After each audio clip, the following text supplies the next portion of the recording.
रेणुका की शादी कुछ ही दिनों पहले शास्त्री नगर में हुई थी। रेणुका बहुत ही आलसी लड़की थी।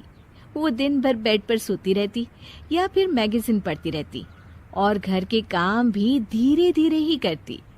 एक दिन उसकी सास उसके पास आती है। बहू, आज बेसन का चिला बना दे, बड़ा मन कर रहा है। हाँ मम्मी जी, बनाती हूँ थोड़ी देर में। थोड़ी देर में? अरे थोड़ी देर में तो रात के खाने का वक्त हो जाएगा बहू। अच्छा मम्मी जी, तो फिर आप रात का खाना ही खा लीजिएगा ना। हे भगवान, कैसी आलसी बहू मिली है मुझे, हर काम को बस टालती ही रहती है। रेणुका दिन भर बस आलसपना ही करती रहती। एक बार रात के खाने पर सब बैठे हैं तो रेणुका का पति कहता है, अरे ये क्या, आज फिर से करेला? रेणुका, हफ्ते में तीसरी बार ऐसा हुआ है कि करेला बन रहा है। कुछ भी बना लिया करो। अरे इतनी सारी सब्जी मिलती है मार्केट में।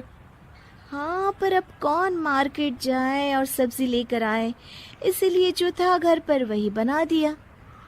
बहू, फ्रिज खोलकर देखती तो पता चलता कि सारी सब्जियां रखी होती है, पर तुम्हारा आलसपन खत्म हो तो तुम्हारी नजर जाए ना। विशाल कमरे में आकर रेणुका से पूछता है, रेणुका, मैंने कहा था तुमसे कि मेरे लिए रुमाल ले आना। मेरे सारे रुमाल खराब हो गए हैं। तुम ले आई क्या? आज नहीं गई, कल ले आऊंगी। ओफो, पिछले 4 दिनों से मैं यही सुन रहा हूँ।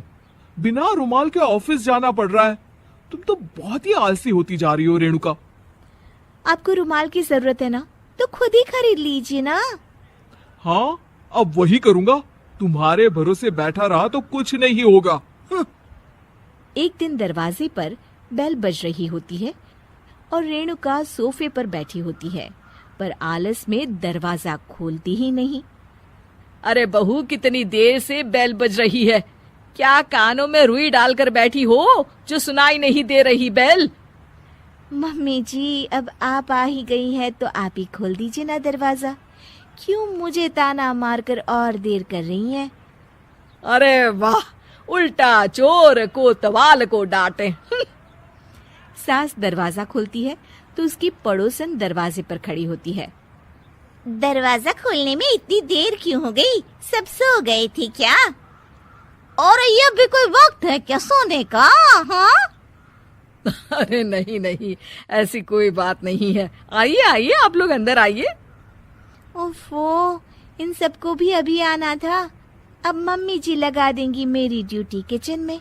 बहू पकोड़े तल दे, बहू चाय बना दे। अरे बहू, सो गई क्या? कब से आवाज दे रही हूँ, जा चाय बना कर लिया। हाँ मम्मी जी, अभी जाती हूँ थोड़ी देर में। सास रेणुका को आंख दिखाती है। मतलब थोड़ी ही देर लगेगी चाय बनाने में, अभी ले आती हूँ, बस झटपट। रेणुका रसोई में जाती है और इसी आलसीपन में वो चीनी की जगह नमक डाल देती है। जैसे ही सब चाय का घूंट भरते हैं, चाय थूक देते हैं। थू थू थू थू, ये कैसी चाय बनाई है तूने रेणुका? इसमें तो सारा नमक भरा है। हाँ, और ये पकोड़े, इसमें इतनी मिर्च है कि मेरी तो हालत ही खराब हो गई खाकर। और रेणु जी, आपकी खातिरदारी में पहले तो कभी कोई कमी नहीं रहती थी, पर जब से आपकी ये बहू आई है ना, मामला कुछ गड़बड़ा सा गया है।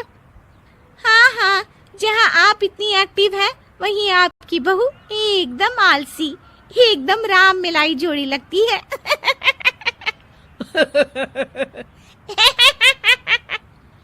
अच्छा जी, चलते हैं अब।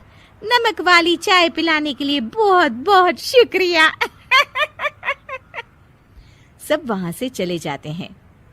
अरे तूने तो मेरी नाक ही कटा दी बहू। वे लोग क्या सोच रहे होंगे मेरे बारे में?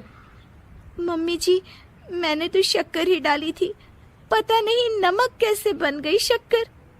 शक्कर नमक नहीं बना बहू रानी, तुम्हारा ये जो आलसपना है ना, ये उसी का नतीजा है। सॉरी मम्मी जी, अब मैं ये आलसपन छोड़कर सारे काम अच्छे से मन लगाकर करूंगी।